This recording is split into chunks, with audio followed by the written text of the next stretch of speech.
wamefanya agano na mauti, agreement with death, na wako ndani ya Yerusalemu.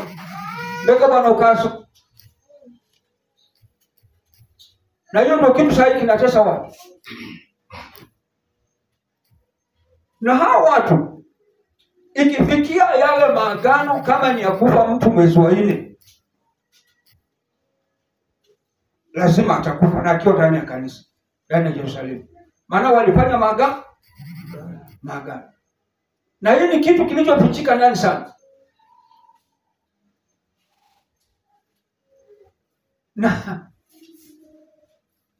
kama Yesu mwenyewe watu wake walilia sana. Hata mama yake alilia sana. Mpaka wale watu waliokuwa na hiyo agreement ya kifo wakamwambia mama yake, unalilia nini?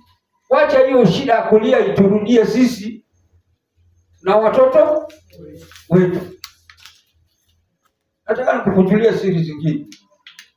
Ndipo unaonaga mahali popote ukienda kwa matanga, alafu kuna mtu anaamka anaenda kuoesha watu, msilie, msilie. Wewe ujue wale watu sadaka yao wamepata. Sasa hawataki mlie ili ile mizimu ije kukasirika.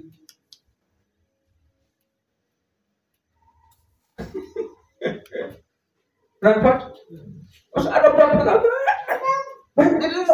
ndio msimamisha asili. Sasa yale maagano walifanya ile ni unajua katika kama huko kiroho sana, ile mizimu hutaiona. Lakini wale wazee waliokonektiwa na ile mizimu wataiona. Na ukisikia kama wale watu, unajua mimi nimepigana na hii mambo ya madhabahu sana. Unasikia mtu hata kama ni mzee pengine unamkuta kwa bahati mbaya ameketi na anazungumza, bado kuna kwani abantu moto kwa mnyanya. Lakini ng'ombe ndio sepatire. Basi enda kwa mwana.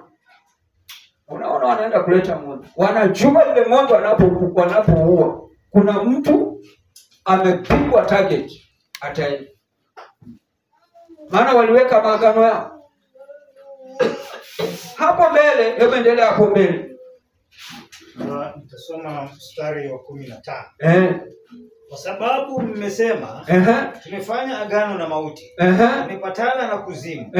Pigo lifurikalo litakapopita, halitatufikia sisi. Kwa maana tumefanya maneno ya uongo kuwa kimbilio letu. Hapo tumejificha chini ya maneno yasiyo kweli. Hapo. Haleluya. Sasa lazima ujue hao watu. Anapozo unaona watu hawawezi kujipenda, hawatajipenda. Maana hawa watu wako ndani ya kanisa na wanaabudu miungu zao, na hawa ndio wanatesa kanisa. Maana ukikaa na wao, hata ukiwa mgonjwa, anaweza kukuambia usiombewe, huyu hana kipao, wacha nikupeleke kwa maombi. Nanipata? Sasa ukipelekwa kwa maombi, nataka niwaeleze mambo hao watu vile wanafanya. Ukipelekwa kwa yale maombi, usifikiri utafaulu. Ataenda kuombea na kutoa katika moyo wa mchungaji ambaye ndio akona mafuta ya kukuponya, akona moyo wa kukubariki. Haleluya. Na ndipo unaona watu wote walioenda katika maombi hizi za nyumbani hizi hawatakaji wachungaji wa Mungu. Maana wale watu ni wale. Haleluya. Amen. Kanisa la Mungu, kama ni nabii na mimi ni nabii, lazima tupatane, maana roho ni moja. Amen. Haleluya. Amen. Kama wewe ni mtume, lazima upatane na mtume, maana mnafanya katika ofisi moja. Amen. Haleluya. Kama wewe ni mchungaji pastor, lazima usikizane na pastor. Haleluya. Na hizo karama zote lazima usikizane na apostol. Maana yeye ndio kuna kifunguo. Haleluya. Sasa ukisikia mtu anaruka, wewe jua huyu mtu ni wa pale pale. Na hawezi kufurahia injili ambayo ni ya mafuta. Haleluya. Na hiyo ndio kitu unaona saa hii watu wengi wanateseka. Na ndio kila mahali wako kwa barabara. Hata nasikia kuna mwingine amekuja anaona mpaka mchawi. Mimi wanaeleza nini kitu moja, muelewe. Wachawi, kama unataka kupigana na mchawi mpaka uwe na mafuta. Haleluya. Mpaka uwe na nini? Na mafuta. Mchawi anafunga siku 40 kwa kila mwaka. Haleluya. Anafunga kama nabii. Kwa kila mwaka anafunga. Na akifunga, wakiwa ng'ombe Disemba. Hizi ng'ombe zetu mnazipenda sana za Get Together. Ila ng'ombe ikishauliwa, kuna mtu amefungiwa na amewekwa target. Unanielewa? Na target yake, nyinyi mtaenda mkule nyama hizo. Wewe utakuwa umeenda katika madhabahu zao. Na watakuwa wamekuchuzi. Kabla hawajaua ile ng'ombe, watakuwa wameeleza kitu gani kitafanyika. Nyinyi mnaenda tu sherehe. Nataka kujuana ukoo. Na uchue ile ng'ombe kabla haijauliwa. Kuna mbuzi imefanya nini? Imeuliwa, imezungumziwa maneno na imeambiwa hii mtu akikuja siku fulani akikuja nyama tu, tumpumbaze miezi 6 asisikie kama hii ni mgonjwa. Miezi 6 ikisha ndio sasa unaanza kuwa mgonjwa. Anasema wale watu wako na siri kubwa. Sasa wewe, juzi tulikuwa tunazungumza hapa. Wale wengine hawakuwa. Acha nirudie hiyo kitu kidogo. Kila mwezi wanaua mbuzi. Na ile mbuzi wakishaua katika madhabahu za upande wa pesa, wanaweka 10,000. Haleluya. Ambapo sasa katika madhabahu zako wewe mtu wa Mungu unayeenda kanisani, ukipiga hesabu ya sadaka zako haifikaji hata 2,000. Haleluya. Alafu kwa kila mwaka zinauliwa ng'ombe ngapi? 3. Na kwa kila wiki wanaua kuku. Wacha kuku tuifanye 1,500. Haleluya. Huyo ni upande wa wale walioweka maagano yao. Alafu wewe mtu wa Mungu huna nafasi ya kuomba Mungu. Mchawi halalaki. Saa yote yako kwa maombi ya upande ule. Na Biblia inasema ni hebu na nyuma. Rudi hapo nyuma kidogo mstari wa 15. Ndio upate ufunuo sasa. Mstari wa 15. Kwa sababu mmesema tumefanya agano na mauti. Tumepatana na kuzimu. Pigo lifunikalo litakapopita halitatufikia sisi. Ngoja kidogo. Hata sio sawa. Pigo linapokuja, shida inapokuja, haiwafikii hao wazee. Maana ndio walifanya maagano. Na agreement.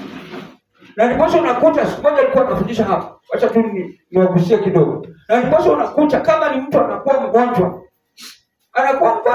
Mnaenda mnamtazama. Mtakuja kusikia kijana ya miaka 20 ameenda. Yule mzee amesema ndio kumni chumwa wako amelongulo. Kumta msinga kanwa katofuka poki. Ndio Hapana, siku zimefika tukupeleke. Nikamneka kidogo nyumbani. Hai, ya kusika. Wale mnaenda mnamwangalia mtu mwingine anaenda kumsalimia. Ukimweli mwanga hiyo, nabisikina sauti ni ya vile. Tabele mwanao mwanita mwaga kwenye kazi hao. Hayo wale kwenye anaiku.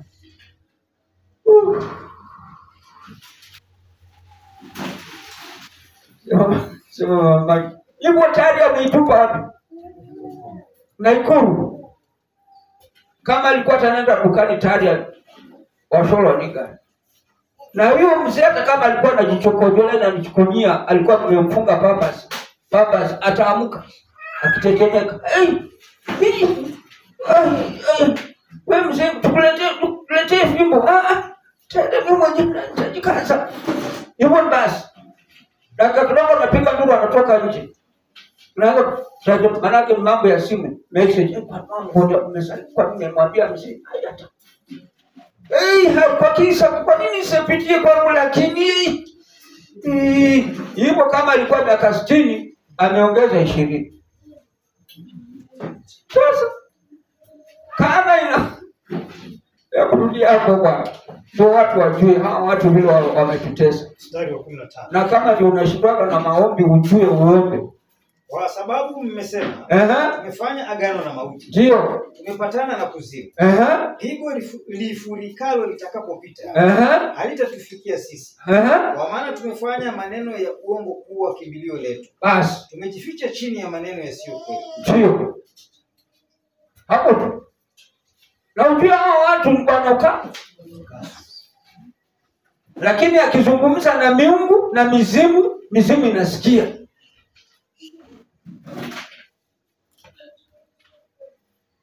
Haleluya. Amen. Akizungumza na mizimu inafanya nini? Nasikia. Na hata anapokuombea anajua kabisa anakukabidhia wale watu.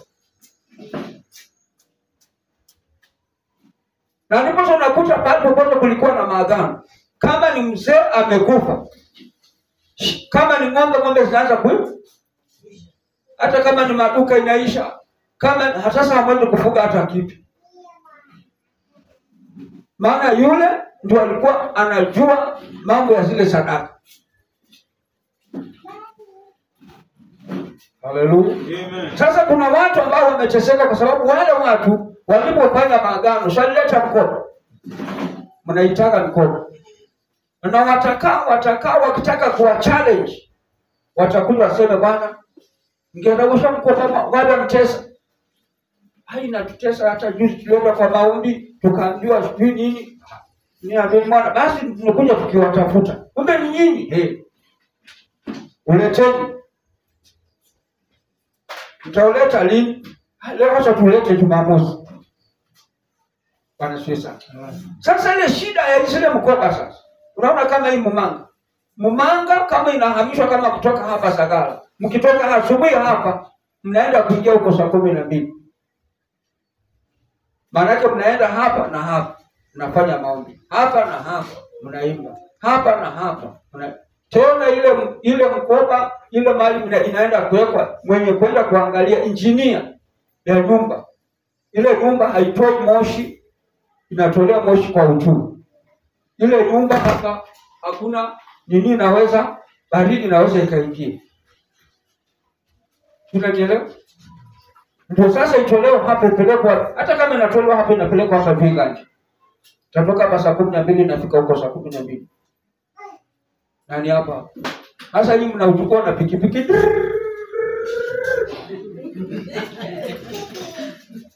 Na hamchawimbia. Mnaufikisha pale. Haya mtakuta kuzi pale. Tayari haiko nyuma njira kwenye malombi kizoka shabana. Hata duko mwingine shako wakudacha bana. Hapa kuta kulega huko kido na abrele. Na wala watu ni wajanja.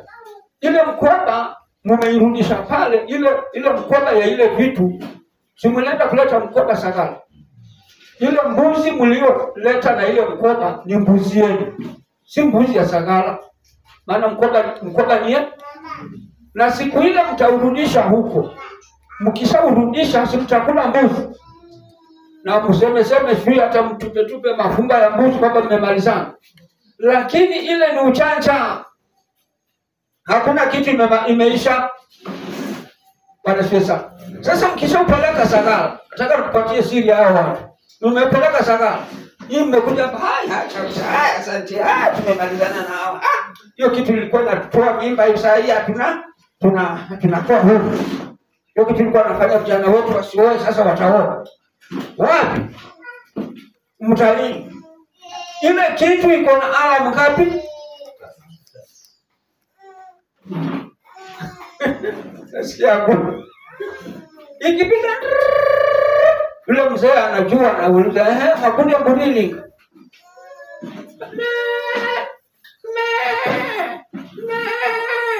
Yaani kipiga 5 yule mzee pale anasema hawa watu kwa nini wamekasirika hivyo? Sasa unajua bado umelitoka Sagara. Sagara zile mbuzi zitakufa huko. Nakufa hapa Berua. Zimetoka Berua. Nakufa hapa Berua. Ikipiga nduru kama ni simba zinakucha. Zinakwenda kuvamia mfugo.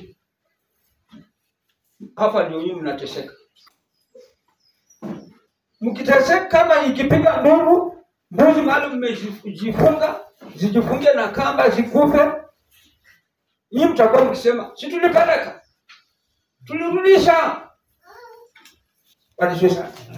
Na mtu aliye na roho wa Mungu akikuja akiomba, anawaambia bado mmanga yuko. Yule mchungaji ni Mungu. Sisi tulirudisha. Haleluya. Hakuna kurudisha, mlirudisha kwa sababu mliporudisha mlienda tena mkaweka maagano, mlikula mbuzi. Halo? Na mkapaka ni ile mafumbo. Kwa hivyo bado ile kitu bado iko, bado inazungumza. Na ndio hao watu ni wajanja. Hebu endelea hapo chini. Ama ruka hapo wote mstari wa 18. Mstari wa 18. Na agano lenu mliloagana na mauti litabatilika. Tena mapatano yenu mliopatana na kuzimu hayatasimama. Pigo lifurikalo litakapopita, ndipo nyinyi mtakapo kanyagwa nalo. Mstari wa 19. Kila wakati litakapopita litawachukueni. Maana litapita asubuhi baada ya asubuhi, wakati wa mchana na wakati wa usiku. Na kuifahamu habari ile utakuwa kitisho tu. Hapo Bwana asifiwe sana. Sasa hiyo ndio shida. Ile maagano waliofanya kwa sababu hawajaifuatia ita expire. Vile ilikuwa nasema ni mbuzi ni mbuzi. Kama kuna mtu ananielewa hapo sasa. Kama ilikuwa nasema ni mtu ni mtu. Mahali kulikuwa, acha nifundishe madhabahu kidogo. Mahali kuna madhabahu lazima hao watu, kama ile madhabahu ni mazito, lazima wazike mara ngapi? Mara 4. Na hairuki. Na iko na nini yake? Na skeli yake. Kama ni mwezi wa 8 ni wanaume, ni wanaume. Tena hawache watoto. Kama ni Disemba ni mwanamke, lazima tena hawache watoto. Unanielewa sasa? Sasa inategemea yale madhabahu iliwekwa mwezi gani na ni aina gani. Siku moja nikifundisha hapa mambo ya madhabahu. Kama hii seso ndio mambo ya mambo ya vifo. Kuna channel 10, 11 hata 12. Kuna ile ya channel ngapi? Channel 3. Ile ya kukufa watu wawili. Watu waliozikwa mwanamke na mwanamume. Ama kuna mahali nyingine ilifanyika msichana aliyekuwa na mimba alipokufa wazee wakaficha, yule msichana akazikwa na hiyo mimba.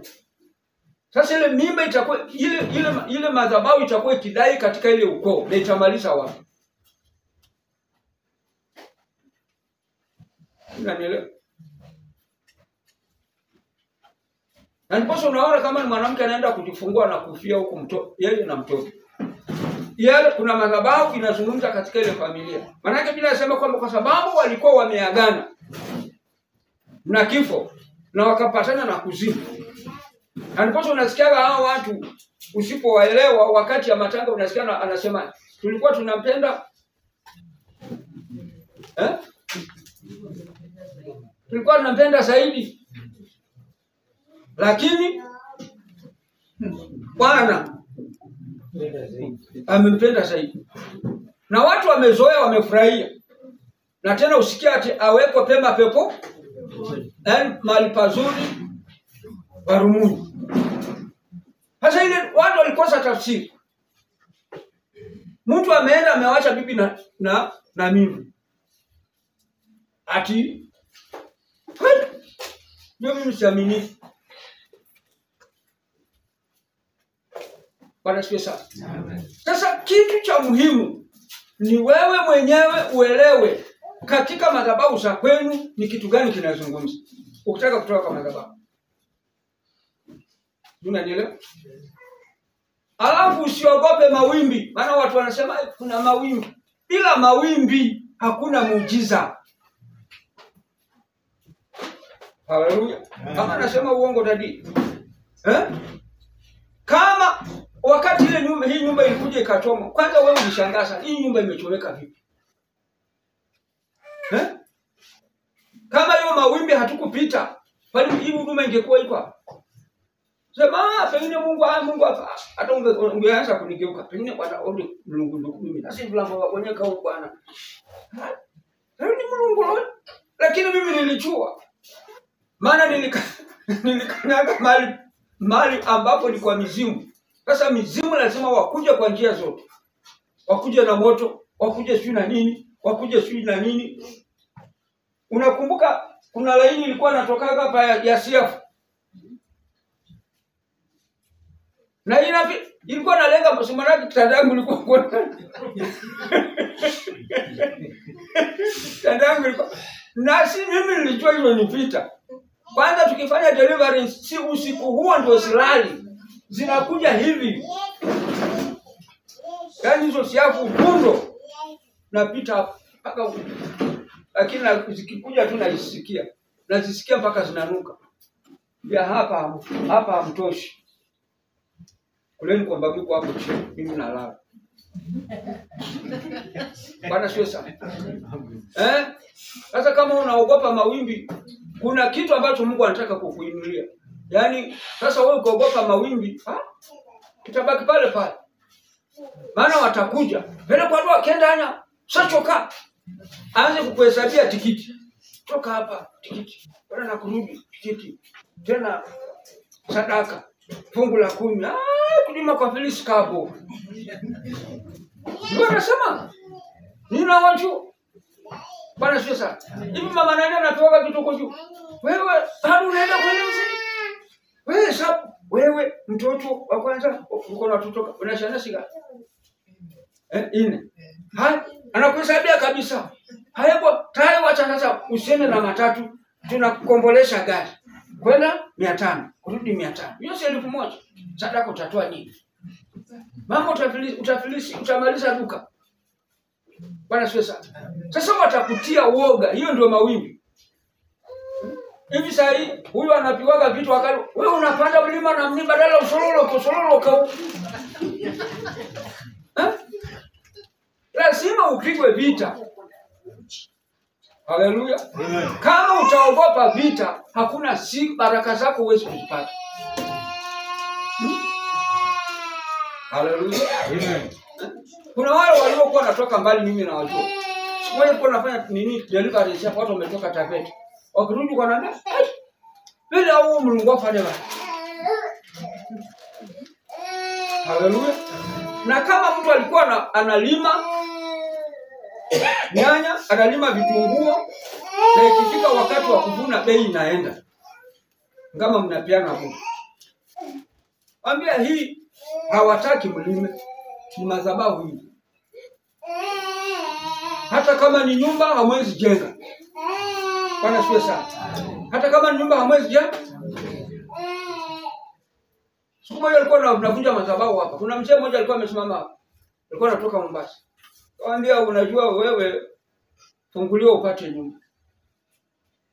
Maana kile area watu kuna mtu alijenga nyumba na akafanya fimbo yake namna hii. Akashika mateka hapo. Akasema nikunda kusi. Aula hapa yote mtu yote. Wale watakuja kujenga nyumba wajenge vioski.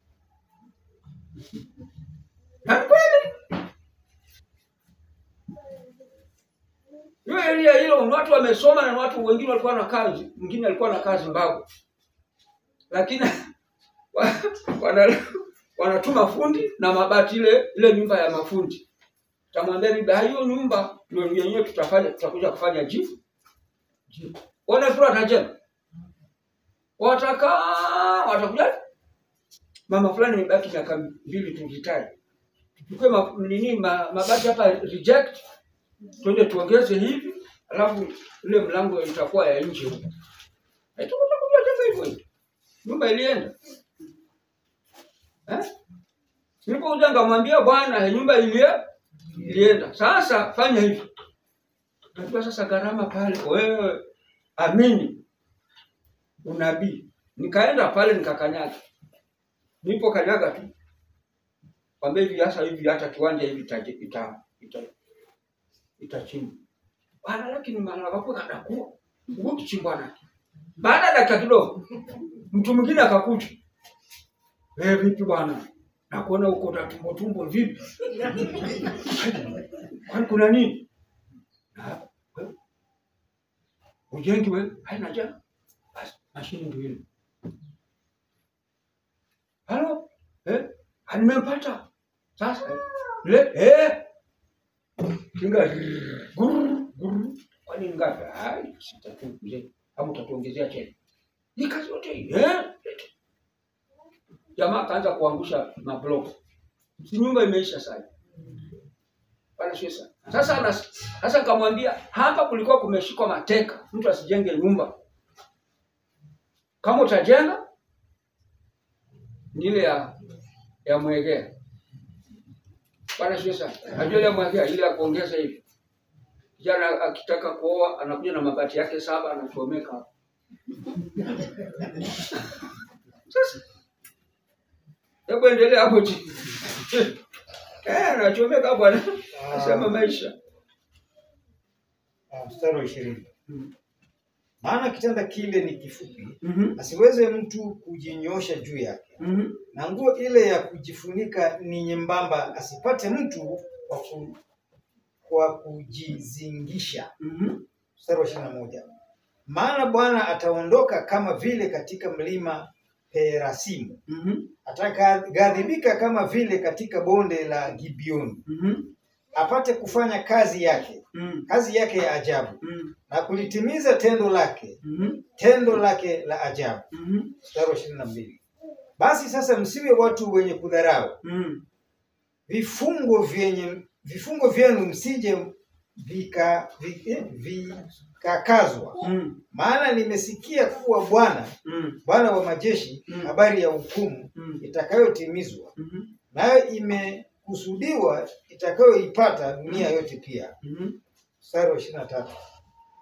Tegeni masikio, sikieni sauti yangu. Sikilizeni mkasikie neno langu. Mstari wa 24.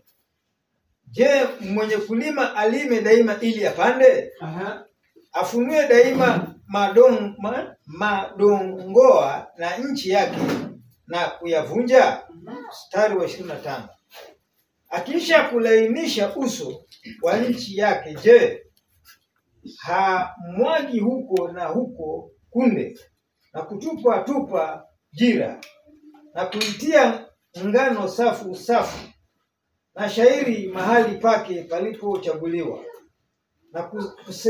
na kusemedi karibu na mipaka yake? Hapo Bwana sifiwe sana. Amen. Sasa hapo juu kidogo inasema kwamba wakati unapokataa, unapojifanya mjeuri, Mungu naye anazidi kukaza. Hata kama unafunga na kuomba hakuna kitu, maana wewe ni mjeuri. Unanielewa sasa? Maana yale maagano yatakufanya wewe kuwa mjeuri. Hakuna siku utakubali neno la Mungu la kweli, maana uko na maagano ndani ya maisha yako. Ukisikia injili ile ya kweli, hata utaki kuisikia. Tuko unanielewa? Na hii ndio kitu ambacho kimetesa watu saa hii. Utasikia injili ile ya kweli, hutaki, unataka ile ya kudanganya. Mimi nilikuwa nazungumza siku moja. Kwambia, injili ile ya kweli watu hawaitaki. Watu wanataka kudanganywa. Mahali atadanganywa ataambiwa kwamba kuna mchawi amekuroga. Bwana sifiwe sana. Amen. Ukitabiria mtu mchawi atafurahia sana. Na kwa sababu gani? Yeye tayari ako na maagano katika maisha yake. Anipata? Mapepo ukiyafukuza ama mizimu ukiifukuza, itakwambia huyu hatumwachi, ni wetu. Ukiuliza kwa nini mnasema ni wenu? Ni kwa sababu alikula nyama zetu. Nikaona nyama kuna hata na ndipo unaona watu wengi, hata vile unavyoona tunavunja madhabahu hapa. Kuna watu ambao bado madhabahu zao kuisha ni ngumu. Maana mnapiga madhabahu hapa, mkishachoma mnapiga faya, mkimaliza kama mwezi mmoja, wiki 2-3 tayari ameshakula nyama za miungu zao. Haleluya. Amen. Siku moja kuna mama alikuwa anakuja hapa sana. Akakuja, nikamwambia mama, wewe kwa nini uachani na wao hata sikuenda huko? Wanafikiri mimi nimemguguli, nimeona tayari yeye amekula nini? Yeye ndio kwanza chialei. Na hiyo huko. Bwana aliposhuka hapa, si alunga anguka hapa akatapika nini mchele yote. Vile alikula na nyama. Hakurudi tena hapa. Kama mtu alienda kutoa mchele wangu, nilikuwa na njaa. Sasa tulitadanganya kwamba wewe hujaenda huko. Sasa roho Bwana ameshuka, ametoa sulienda huko, mchele ndio huu. Si ati ninawanyima mchele wenu. Ile inakuwa na shida katika maisha yako. Zile mchele ndio unaona watu wengi, na zile nyama ndio unakuta watu wengi wako na magonjwa ya uvimbe kwa mwili, wako na makansa. Kila siku, hakuna siku unaweza ukaendelea. Tuko unanielewa? Shida iko wapi? Kama wameshakukamata katika remote zao za hizi nyama, kila saa utaota ukila nyama katika karamu. Unanipata? Sasa ujue hivyo katika maisha yako bado wamekukamata. Bado wanakuremote. Na kama katika maisha yako kuna nyingine tena, kama maisha yako ukikaa unaota mambo ya zamani, kama ulikuwa umesoma nasari, unaota nasari, unaota secondary school, unafanya mitihani unafeli, jua bado hao watu wamekulimo. Hakuna siku unaweza ukaendelea. Unaendelea sasa? Hizo ni aina zingine katika maisha ya mwanadamu ambazo ziko urgent sana. Na kama ni kwa upande wa wanawake, kama unaota unalala na mtu ambaye humjui, jua sana hivyo wamekuremote, wamekuoa.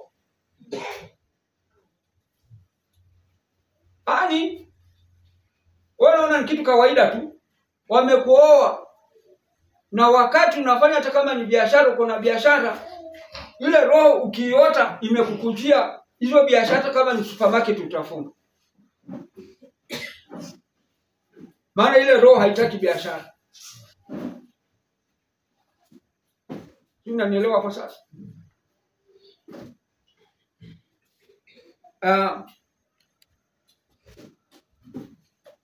Rudi mstari wa 16.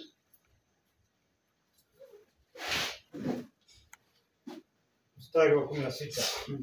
Kwa ajili ya hayo Bwana Mungu asema hivi: tazama naweka jiwe katika Sayuni. Liwe msingi jiwe lililojaribiwa. Jiwe la pembeni lenye thamani. Msingi ulio imara, yeye aaminie hatafanya haraka. Hapo Bwana sio sana. Sasa msingi ulio imara ni wa Yesu Kristo, ambao ndio uliwekwa. Lakini watu wakauhepa, wakaweka msingi zao, msingi za maagano yao. Unanielewa? Msingi ya kuchinja mbuzi zao. Na wale watu walioweka katika misingi ya Injili, msingi wa neno la Mungu, ambayo ni Yesu mwenyewe jiwe la pembeni. Kama utaweka msingi wako hapo, hakuna siku utababaika. Haleluya. Hata kukue mambo magumu, simama katika huo msingi. Haleluya.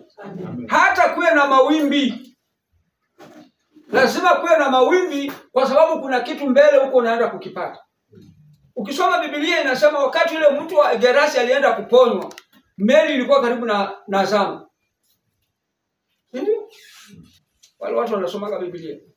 Meli ilikuwa nataka kuanguka. Paka kina Simon Petro wakasumbana na Yesu. Yaani wewe huna huruma, meli tunataka kukufa. Kwa nini? Amka bwana utusaidie. Yeye akaamka akatuliza udhuru. Lakini Biblia inasema nini? Wakati walienda wakatua. Na ujue hii mizimu ilikuwa inapingana na nini? Na ile, kwa sababu ile meli iko na Yesu na mitume walikuwa ndani. Walikuwa wanapambana ili wasikuje pale Gerasi. Kama mnanielewa hapo sasa. Walikuwa wanapambana ili huyu mtu asifunguliwe. Walikuwa wanapambana ili huyu mtu asipate afya yake. Walikuwa wanapambana ili misingi yao isije kuvunjwa. Sasa unapoona mawimbi, hiyo kitu acha isikutatize. Ndio nakutia moyo. Mawimbi isikutatize. Kwanza unapoona mawimbi, furahia Bwana. Maana mawimbi Bwana alimaliza. Haleluya. Lazima uelewe wewe uko na jemedari aliyemaliza vita. Amen. Sasa watu wengi wanakuwa na wasiwasi. Kitu kitokea, wewe simanyangera kumbe sisi kama Bwana ameniacha. Kweli? Anapiga simu karibu simu 60. Okay, tashana malombi.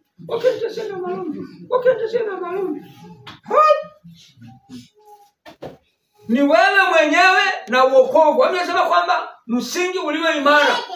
Weka msingi wako katika msingi wa Yesu. Ndio hakuna chochote kinaweza kukutingisha. Amen. Hivi saa hii mahali kanisa limeenda likafikia sasa, ni wakati wa Daniel na Meshaki na Abednego. Tena ni wakati wa Elijah na manabii ya uongo.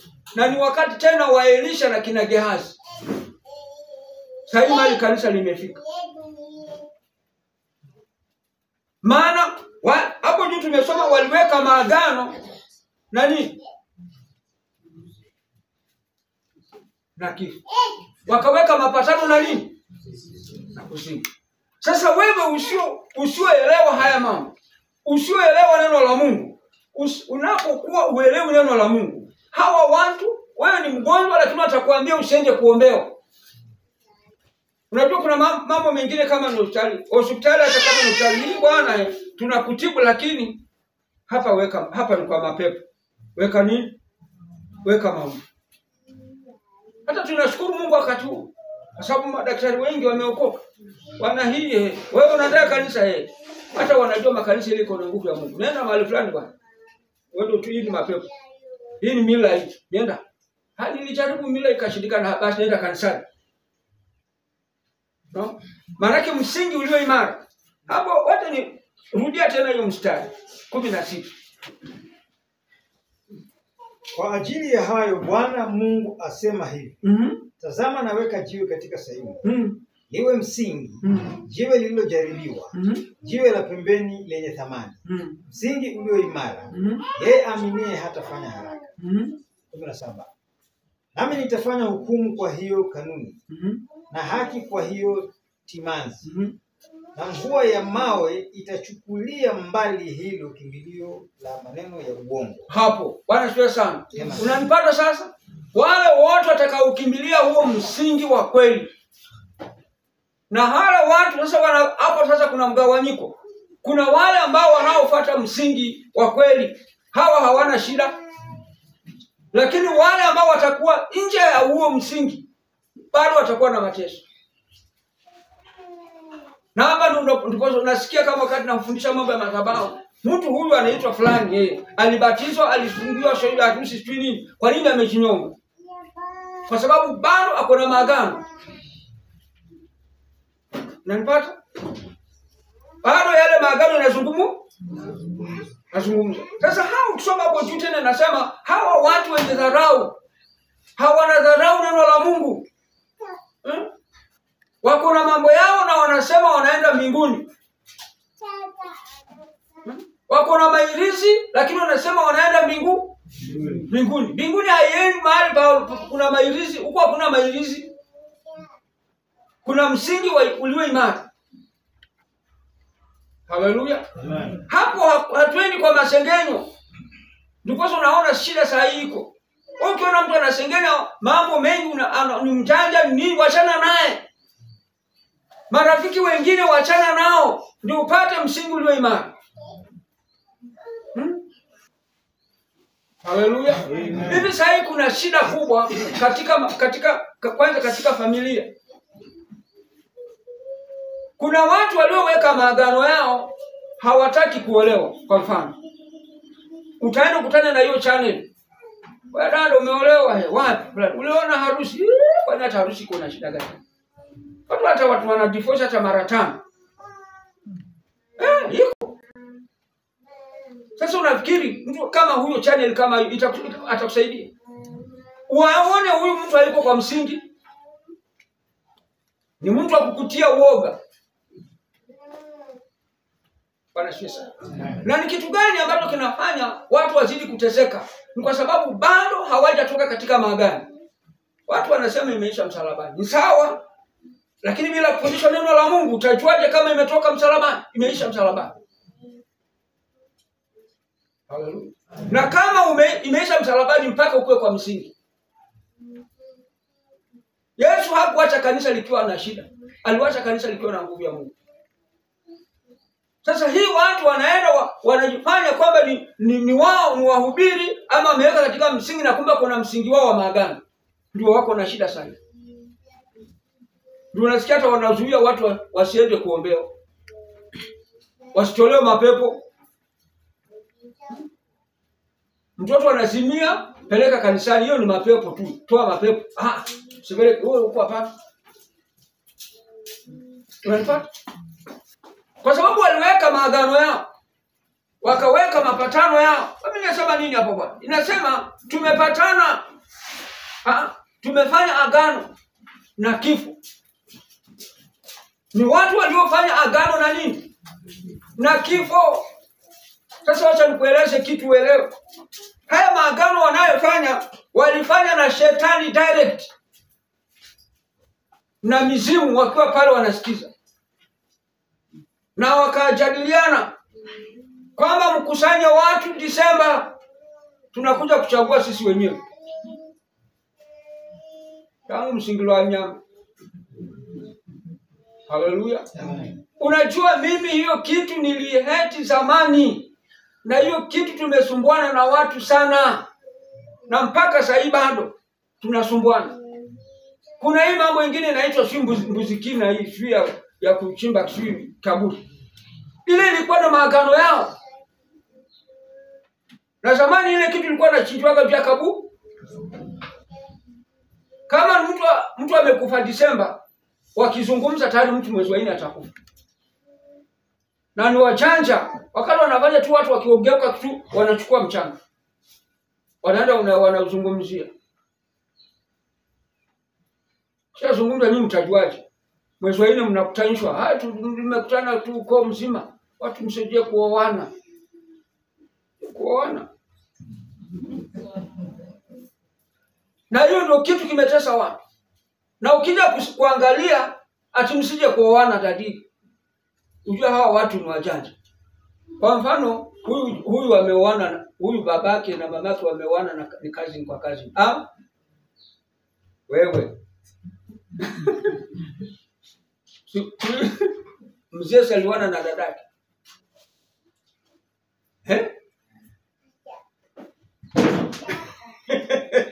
Bwana sio sasa. Bwana sio unachanga. Ili mambo ikifanyika pande, ili siri ikitoka hapa isiruke huko. Unanielewa sasa?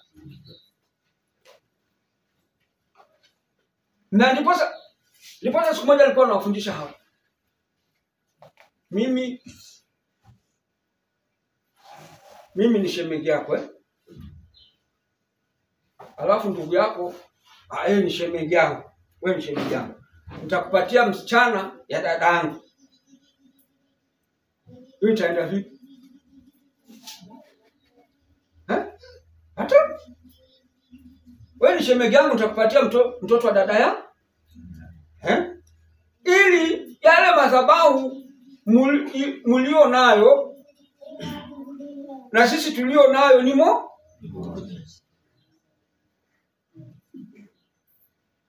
Sio unanipata? Umenielewa? Kama kwetu kuna mmanga, tutaangalia pale kwa shemeji yangu msichana yake asiolewe huko, aolewe maana pale kuna mmanga na si hapa tuko na mmanga. Sasa lazima tutoe msichana huko wa shemeji yangu alete pande. Ama nitoe msichana wa shemeji yangu nini ya dadangu ambapo nikupatie wewe shemeji yangu. Na si shemeji wa mbali. Unanipata? Sasa hebu niambie mambo kama hayo, alafu watu wanadanganywa haya msiwana mshu. Na sasa hiyo ni si uko. Alafu tena walikuwa wanadanganyana kwamba kama ni ukoo imewana ukoo kwa ukoo, ng'ombe wao hawakuua. Wale wajanja. Maana ile nini system yao imeingi balance. Hapa ni mmanga, hapa ni mmanga. Hakuna mtu anaweza akatoa siri. Kama ni wale right na nini inaitwa ni night runner ukituma uje kukimbia kwangu watasema hani kwenda kusalimia mjomba.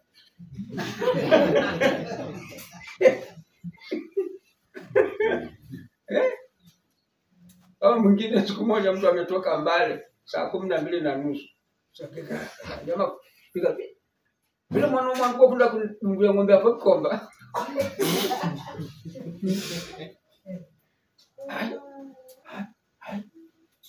Chokuja msarabasi. Jamaa akatoka. Mama mwandu kwa fuma. Ni china tu mwandu wangu mzee. Cheki mbongo kwa ng'ombe. Nadime. Saimwezi. Bwana sio sana. Walisikia tu wanazungumza kwa nyumba ya juu. Jamaa akapitia kwa nini? Yes, aliwasikia gagara. Ng'ombe imefunguliwa. Akasema ng'ombe inapiga chini. Ndio jamaa akapiga tu safu rangi ya kuangalia. Mwanaume wangu kwa fuma. Nanda akavaa. Bwana sio sana. Sasa ile kusikia ati wasiwewe kando ili yale madhabahu muwepo system mo. Ndio unakuta kama kitu imefanyika mwezi wa 4 kwa upande huu, mahali umeoa, pale tena mahali mmeolewa, lazima kitu ifanyike. Maana system ni moja. Hebu nenda kutoka 12:12.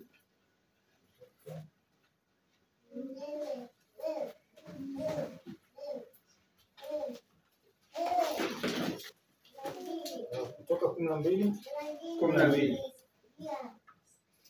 Soma.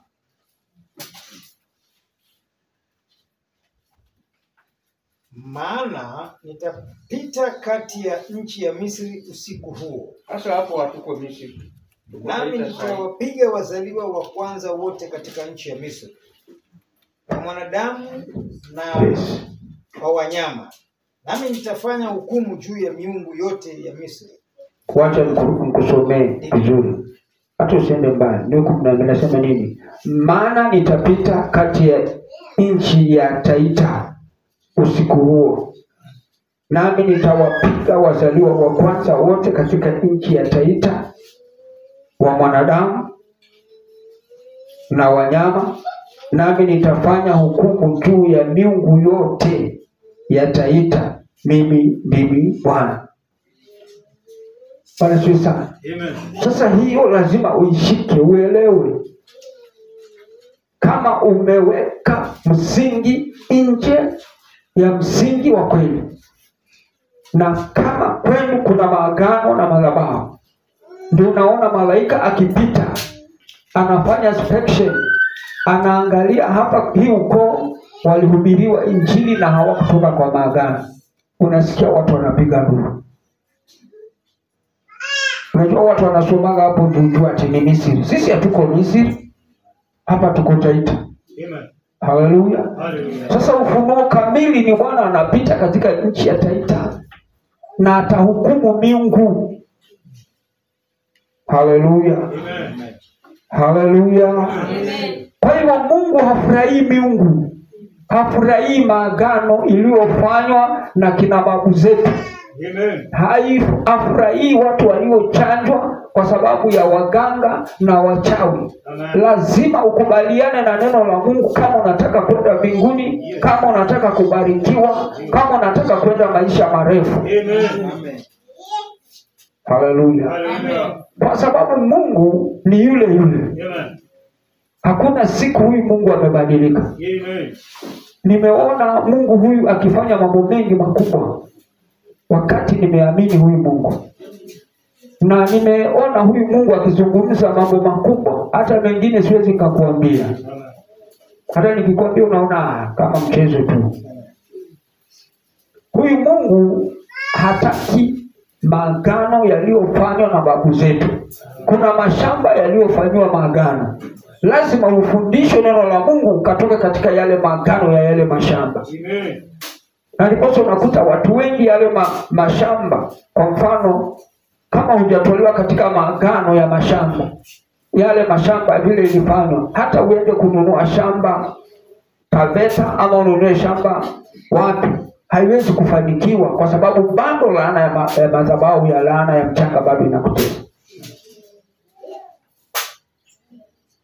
Haleluya. Amen. Kwa sababu Biblia inasema kwamba mahali popote utakapokanyaga ni pako. Lakini sasa kwa nini unaenda unakanyaga, Mungu anakubariki mahali, lakini sasa kunakuwa hakuna kitu? Haleluya.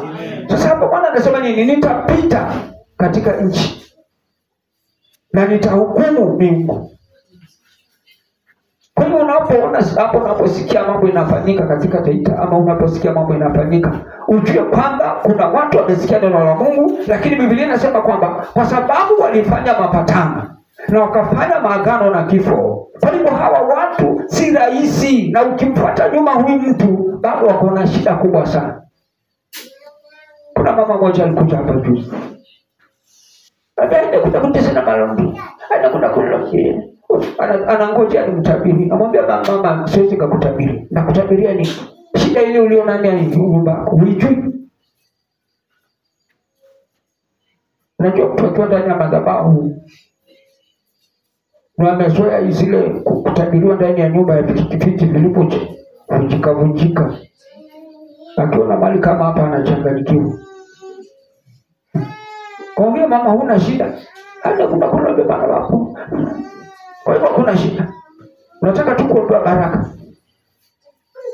Nilipopeleka nikampeleka ndio nikaona kama amefunguka akili. Sasa moja wa watu wengine naona unawajua. Mwingine ni mwanangu. Nakufa mwezi gani? Sijui Februari. Na mwingine ni mtoto wangu.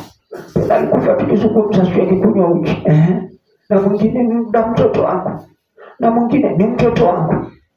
Hiyo tu huoni? Mimi najua, kamwambia mimi najua ni wale. Na uliambiwa usilie. Sasa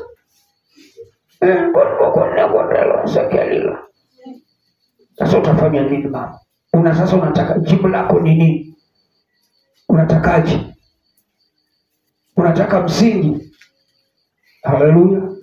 Maana watu wanamezoea tu maombi. Haleluya, haleluya, Bwana Bwana. Kuvunja ni 1000 ngapi toa. Akitoka akifika nyumbani ukomelwa mkono. Kwa sababu hakuna madhabahu inaweza ikavunjika bila neno la Mungu. Haleluya.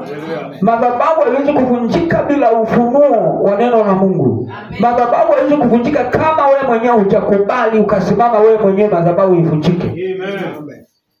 Kwa sana kudanganyana. Haleluya. Mimi hata nikiangalia mtu nikiona hana haja na madhabahu, hata sisumbuani na roho wa Mungu kuja kumsumbua. Ati Bwana shuka. Mungu shuka usaidie huyu. Kayana gange lako. Kana matasibu yako. Maana umeahidiana na maagano. Watu wamekataa msingi. Sasa kama umekataa msingi tutalazimisha na wewe. Paulo akasema fundisha mtu yule anaye hifadhi hilo neno. Haleluya. Kwa hivyo injili kamili ni yule anayehifadhi neno ndani ya maisha yake. Neno haliwezi kuisha, ni lile lile. Hata nikikutabiria saa hii, si hiyo itatoka. Maana hakuna kitu kimeandikwa. Lakini neno la Mungu, Biblia inasema kwamba yote yataisha, lakini neno la Mungu halitaisha. Tabaki vile vile. Na neno la Mungu linasema nini? Nitalituma neno na litaponya wagonjwa. Na Yesu akasemaje? Akasema yeyote atakayempokea niliyempeleka ananipokea mimi. Haleluya. Sasa kama utakataa kupokea mhuduma wa Mungu aliyetumwa na wewe, aliyetumwa na Yesu, aliyepakwa mafuta na Yesu mwenyewe, basi wewe utakuwa na shida. Hakuna mahali utabembelezwa. Unaona mimi siwezi kukubembeleza. Haleluya. Maana nikirudi nyuma nikiangalia Yesu kazi aliyofanya kwa ajili ya roho ya mwanadamu ni kazi kubwa. Haleluya. Amen. Ambapo sisi ndio tuliokuwa tumehukumiwa kupigwa viboko 39 ili upate kupona. Makongo, kansa ikaondolewa. Yesu akapigwa kwa sababu watu wake wasikufe na kansa. Yesu akapigwa ili wanawake wasitoke mimba. Yesu akapigwa ili watu wasijinyonge. Yesu akapigwa ili watu wasikunywe sumu. Yesu akapigwa ili watu wasikuwe maskini. Yesu akapigwa. Bini bala ina tabino valore. Shanda maseke ntiriba. Kama utaelewa mambo haya, hutaweza kubabaika kama unaona mawimbi ya kizidi. Maana Yesu alimaliza. Kama watu wanakataa uponyaji, Yesu alipigwa kwa sababu yako. Halo. Biblia inaniambia kwamba wakati alipoenda kuzimu, akaja akachukua mfunguo wa kifo. Wewe uliowekewa maagano ya kufa mapema, ile hati ikaenda ikatolewa. Kwamba huwezi kufa mapema. Haleluya. Hati ikaondolewa. Ni watu tu walikataa kuamini neno la Mungu. Maana kama wazee wetu walifanya maagano, wakafanya mapatano na kuzimu, Yesu alienda huko. Kama watu wetu walifanya maagano ya watu kujinyonga, Yesu alienda huko, akatoa hizo kamba na akatoa hiyo hukumu. Sasa ni wewe mwenyewe uweke katika msingi. Maana hapo juu Biblia inasema kwamba katika msingi ulio imara, watu wanaokataa. Watu wanaokataa msingi. Unaona kansa Yesu alipigwa na akatoa kansa ikapona. Sasa mpaka uliamini neno la Mungu. Yesu akaja vumilia akapigwa kwa sababu ya vipers ili zisikupate. Ni wewe uliamini neno la Mungu. Halo. Na Yesu akasema nini? Watakapoamini waketishwe chini, wafundishwe vile Yesu ameamua.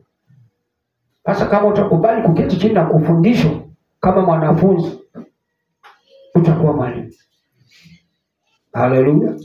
Na ndipo unakuta sasa kanisa liko na problem kwa sababu watu hawataki kufundishwa neno la Mungu. Weka juju. Watu wako juju. Ni lini roho wa Mungu atakufikia kama utaki neno la Mungu?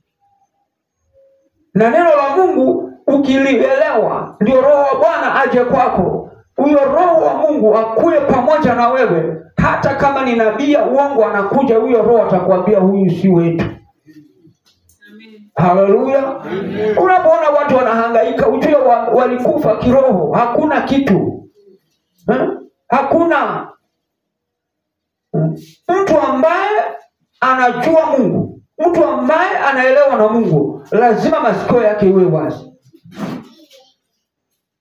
Mungu akizungumza anasikia huyu ni Mungu. Hata kama kuna shida, lakini Mungu anakuambia ni mimi. Usiogope. Haleluya. Wakati Jericho ilikuwa imetakwa, malaika wa Mungu akashuka, akauliza, wewe uko upande gani? Maana kuna vita, uko upande gani?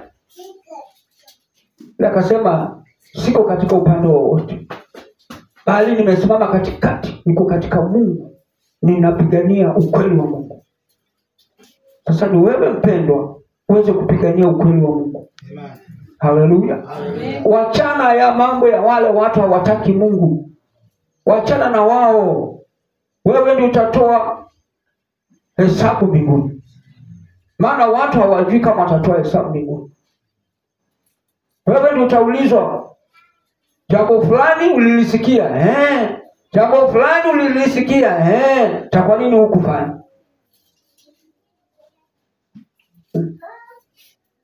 Haleluya. Sasa ni wewe mwenyewe ukubaliane na neno la Mungu. Kama Yesu alipigwa kwa sababu ya magonjwa yako, liamini neno la Mungu upate uponyaji. Haleluya. Kama Yesu alipigwa hizo mijaledi yote katika magonjwa ya mwanadamu, mpaka akapona. Wewe ndio ulikuwa umehukumiwa kupigwa, lakini Yesu akajitoa. Haleluya. Yesu akajitoa kwa ajili ya mwanadamu asiende kupigwa. Yeye akasema, nitapigwa kwa ajili ya fulani ili apate uzima. Nitapigwa kwa ajili ya ukimwi ili huyo mtu asipate ukimwi. Amen. Haleluya. Sasa Yesu anasema nini? Anasema, njooni kwangu mnaolemewa na mzigo, nami nitawapumzisha. Kuna watu bado wanabebana na mzigo. Yesu alimaliza kazi. Unaona watu kama wanaisikia neno la Mungu, wewe leo neno la Mungu. Yesu amelipa kila kitu. Hata madhabahu alivunja kila kitu. Lakini usipoliamini neno, ukakaa kwa msingi, madhabahu haitavunjika. Ikifika mwezi kama ni mwezi wa 8 unasikiza nduru. Bwana wale sema pita. Anasoma. Kwa beni mwana, cheko kapu. Wewe funyira mkachenja sagala. Bana ndio wanafanya. Mmoja ninatoka na nilikuwa Kisii kapigwa simu. Nini ya? Okay, mimi nimetoka lakini acha kashuka hapo. Bwana, kauliza yule mwenye amenipigia simu, wewe na huyu unanipigia simu ni huyu? Hao watu walikatana vitu huko mbali, wamehamisha hapa Voi. Hata vitu ninavyozungumza haviko hapa, viko pale Sagala. Haleluya. Na unasikia mtu anafanya, kuna mtu hapo chini amepigwa stroke. Manake mangao atakaba na stroke. Ndio watu akisha. Na kupiga stroke. Kama stima, ako chini. Mbia hii kitu. Sasa mnasemaje? Hii mwende mlete. Kitu liambiwa, ilienda kwa moyo kuvisa. Siku nilikuja pale, mkauteremsha msau. Haya. Nilipokwenda kufanya huduma karibu Msau Mlaleni, nikasikia mmeutoa mmepeleka Voi. Voi mnasikia niliingia Voi, naweza kutabiri nikaona mali huko mmepeleka sana. Mjinga ni nani?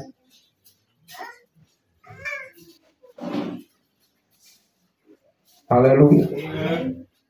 Sasa ni wewe mwenyewe ukubaliane na neno la Mungu. Amen.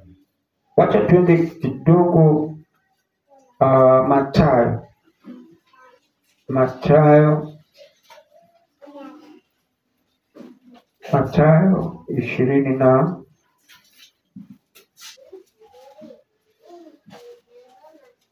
nitakwambia.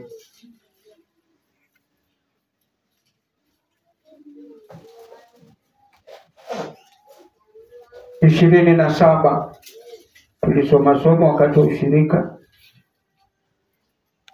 Anza 32. 27 kuanzia 32. Wale watu wao wanaandika. Soma Mathayo mlango 27. No, mlango 27 mstari wa 32. Anza hapo. Hata walipokuwa wakitoka, wakamwona mtu Kirene, jina lake Simoni. Huyu wakamshurutisha achukue msalaba wake. Mstari wa 35. Na walipofika mahali paitwapo Golgotha, yani fuvu la kichwa, mstari wa 24, wakampa kunywa divai iliyochanganyika na nyongo, lakini yeye alipoionja hakutaka kunywa. Mstari wa 35.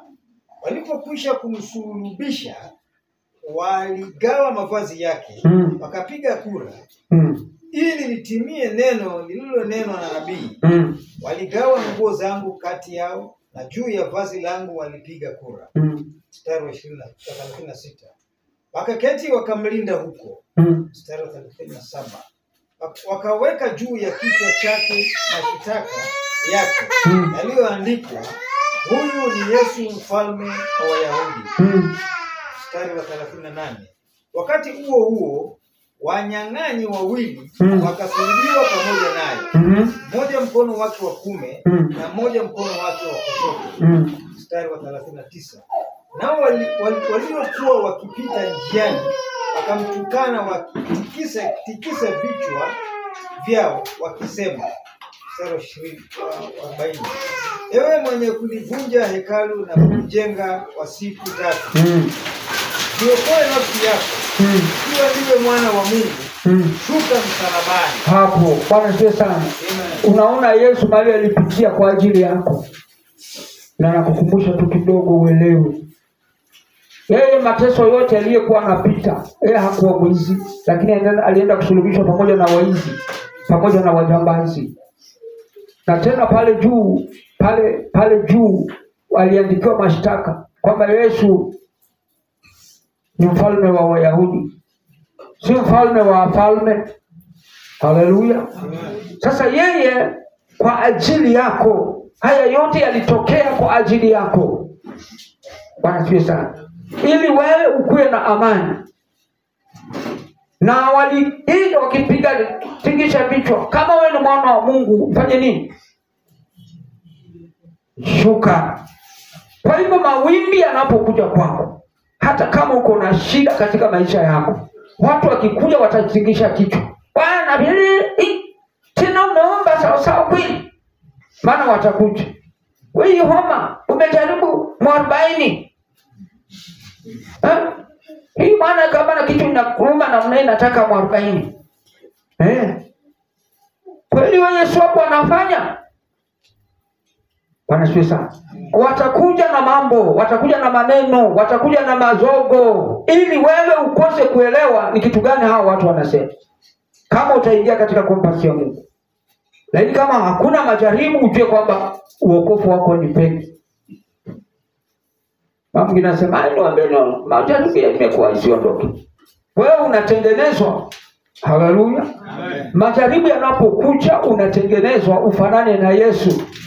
Ili majaribu haya yaliyopitia Yesu haikuwa rahisi, lakini ni kwa sababu upate uzima. Ni kwa sababu uwe na ukweli katika neno la Mungu. Ni kwa sababu uwe na uponyaji kamili katika neno la Mungu. Haleluya. Na ni kwa sababu uwe na ufufuo kamili wakati Yesu atakapofufuka. Bwana asifiwe sana. Na hapa Biblia inasema nini? Alipowekwa katika kaburi, Biblia inasema kwamba kukawa na mtetemeko. Kwanza kukawa na giza. Haleluya. Ili mabadiliko yaweze kufanyika. Maana kuna mambo mengine hayangeweza kufanyika live muyaone.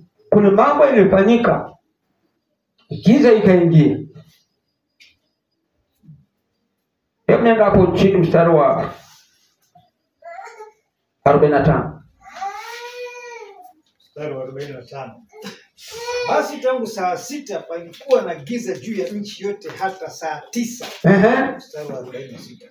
Na kama saa 9 Yesu akapaza sauti yake kwa nguvu akisema, Eloi, Eloi, lama sabakitani. Yani Mungu wangu, mbona umeniacha? Mstari wa 47. Na baadhi yao waliohudhuria waliposikia walisema, huyu anamuita Elia. Mstari wa 48. Mara moja wao wakaenda mbio, akatwaa sifongo, akaijaza siki, akaitia juu ya mwanzi, akamnywesha. Mstari wa 49. Wale wengine wakasema, acha na tuone kama Elia atakuja kumuokoa. Mstari wa 50. Na Yesu akisha kupaza sauti tena kwa nguvu, akaitoa roho yake. Mstari wa 51. Na tazama, pazia la hekalu likapasuka vipande viwili toka juu hata chini. Hapo Bwana asifiwe sana. Amen. Ili watu wa Mungu wale waliowekwa katika maagano, beria ikaanguka, kukapasuka, ili watu waweze kuona Mungu. Haleluya. Ili watu waweze kuwekwa katika msingi wa kwenda mbinguni. Maana watu walikuwa na maagano.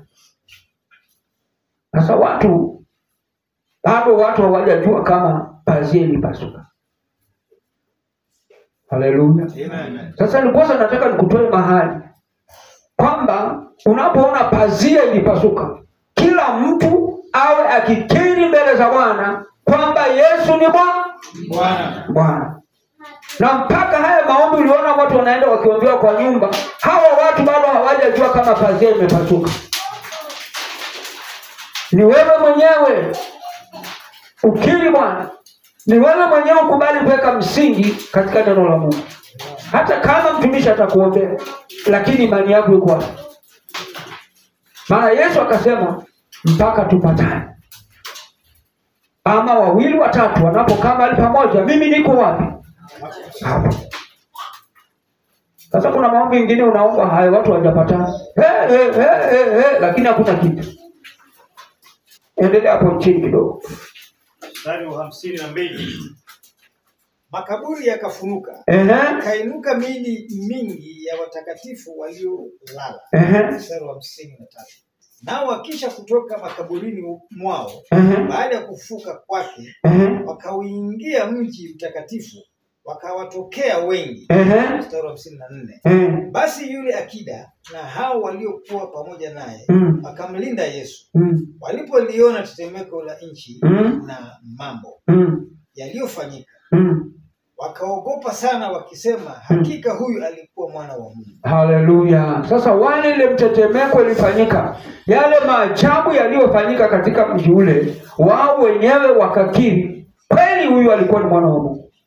Haleluya. Vile walivyokuwa wanamuita mtoto wa Maria, wakaona hili jina walilibatiza tu. Halo. Kwa hivyo kuna mambo yanaweza kukutokea wewe mpaka waseme kweli baba fulani wewe umeokoka. Amen. Kweli wewe mama fulani umeokoka. Maana kuna mtingishiko amekutingisha mpaka ukao umesimama kamili kwamba Yesu ni Bwana na hii itaisha na Bwana nitamuona ushindi wa Bwana.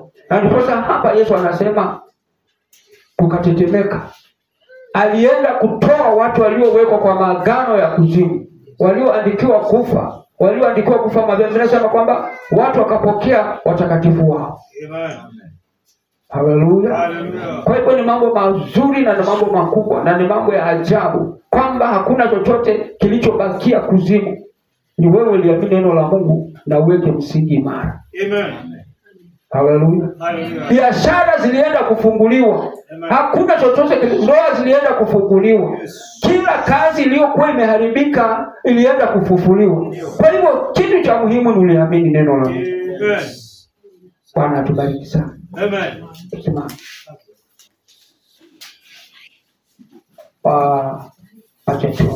Baba wa mbinguni, katika jina la Yesu Kristo, Bwana wa majeshi, neno lako li hai, wacha likaweze kuwa hai katika maisha ya watu wako. Tazama hata wale walio ng'ambo wanaotutazama, wanaotufuatia katika mtandao. Bwana wa majeshi, wale walio wagonjwa, Baba, ukawaponye katika jina la Yesu. Balo yantamini apili velanda shanda ramasaya mando rimini antapeni. Baba, katika jina la Yesu, kuna yule mama anayeumia matiti, na vunja hizo ngome katika jina la Yesu Kristo. Kila ngome zikayeyuke, maagano yote ikayeyuke katika jina la Yesu. Bwana Yesu, ninakuinua na ninakubariki. Nainua hata watoto wetu wanaoenda safari za mbali na za karibu kwa ajili ya mashule. Baba, kutakuwa na kusafiri mwingi. Tunaombea hata walimu wao kwa ajili ya utukufu wao. Asante kwa sababu ya siku ya leo. Ninakubariki na ninakupatia heshima. Katika jina la Yesu tunaomba. Amen. Tuombe kwa ajili ya dhabihu zetu.